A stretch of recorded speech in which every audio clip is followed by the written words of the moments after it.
है शंकर के शिवालय में जाओ। शिव के शिवालय में 3 स्थानों का स्पर्श अवश्य। जब किसी मंदिर में शंकर जी के शिवलिंग को छूने नहीं देते, जैसे दक्षिण साइड में, साउथ में, तो अपने ही घर में जो शिवलिंग है उसके 3 स्थानों का स्पर्श अवश्य। समझिए,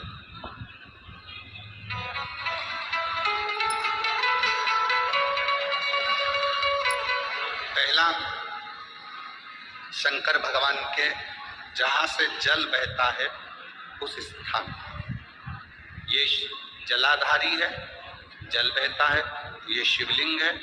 यहाँ से जो पानी नीचे की ओर जाता है उस स्थान का स्पर्श आवश्यक है। दूसरा,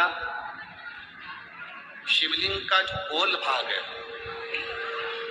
उस गोल भाग में कहीं पर भी अपनी हथेली का स्पर्श आवश्यक है। तीसरा, शंकर भगवान के शिवलिंग का जो ऊपर का भाग है वहां अपने हस्त का स्पर्श आवश्यक है। तीनों स्थान पर ब्रह्मा, विष्णु और महेश का स्मरण करते हुए जब बैसाख महीने में आप शंकर भगवान को जल समर्पित करें। शिव जी को जब बैसाख के महीने में जल दिया जाए तो दोनों हाथ से अंजलि में कलश रखकर शंकर भगवान अपने हाथ की अंजलि में जल रखकर शिव जी को जल अवश्य समर्पित करें। शिवरात्रि के बैसाख महीने की शिवरात्रि पड़े, बैसाख महीने की प्रदोष पड़े तो एक बेलपत्र शंकर को अवश्य समर्पित करें। मान लो गर्मी बहुत तेज है, पेड़ों पर बेलपत्र नहीं मिले तो एक दुर्वा शिव को अवश्य समर्पित करें। मान लो बहुत तेज गर्मी पड़ने पर, या रतनगढ़ में तो हम देख रहे हैं रजी रज धूली धूली इतनी है, मिट्टी इतनी है कि यहाँ तो दुर्वा मिलना भी बड़ा मुश्किल है, तो एक चावल का दाना शिव को जरूर समर्पित करो। उतने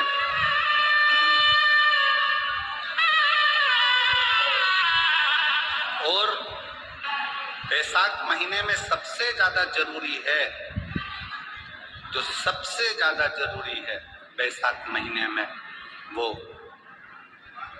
जलाशय अर्थात अपने घर के नजदीक में कोई पानी का स्थान हो, जलाशय हो, वहां का जल शिव को समर्पित करना, या शिव के नंदी के पास में। और हम तो कहेंगे शंकर का नंदी केवल मंदिर में मत देखो, आपके घर के आसपास में हमारे मारवाड़ की पहले की रीति रही है।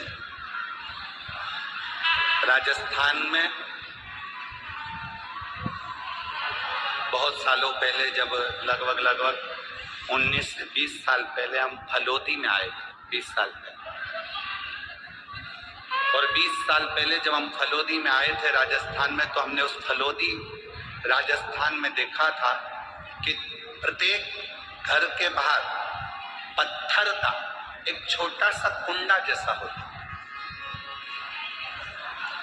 2 चीजें हमने फलोदी राजस्थान में प्रत्येक घर के बाहर 20 साल पहले देखी थी। एक इतना बड़ा कुंडा पत्थर का जिसमें लोग भोजन रख देते हैं, और एक बड़ा सारा कुंडा जिसमें लोग पानी भर देते हैं, जिससे चिड़िया, पशु, पक्षी, गौ माता सब उस पानी को पीती रहे और आपका और हमारा कल्याण होता रहे। इस भाव से